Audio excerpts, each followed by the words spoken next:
அந்த சொந்தங்களில் பெண் என்பவள் முதன்மையானவராக விளங்குகின்றாள். பெண் என்பவள் தந்தைக்கு இளவரசியாக இருக்கின்றாள். உறவுகளை கட்டி காக்கின்றாள். அதுவே தம்மை யாரேனும் எதிர்த்து வந்தால் அவர்களை எதிர்க்கும் சிங்கமாக மாறி சிங்க பெண்ணாகின்றாள். அத்தகைய பெண்மையை பற்றி பாட வருகின்றார்கள் 7ஆம் வகுப்பு மாணவிகள்.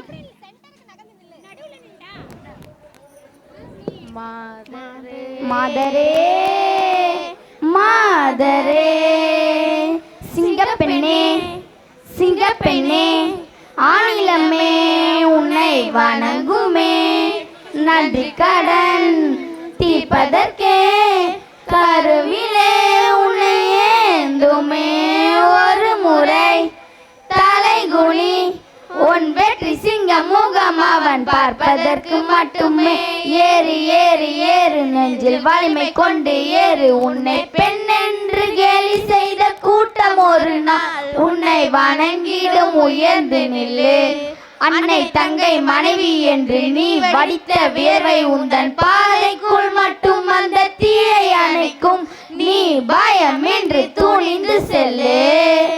ஓ உன்னாலே முடியாதென்று ஊரே சொல்லும் நம்பாதே பொய்யாக காட்டும் அந்த வர்க்கத்தோடும் இணையாதே உலகத்தின் வழியெல்லாம் வந்தால் என்ன உன் முன்னே பிரசவத்தின் வழியை தாங்க பிறந்த அக்கினி சிறகே எழுந்து வா உலகை அசைப்போம் உயர்ந்து வா அக்கினி சிறகே எழுந்து வா வாயாடி பெத்த புள்ள வர போறா நல்ல போல யாரிவ யாரிவ கையில சுத்துது காத்தாடி காத்துல ஆடுது கூத்தாடி கண்ணுல கலரா கண்ணாடி பம்புக்கு வந்து நிப்பா யாரிவ யாரிவ ஆஹா யார் இந்த தேவத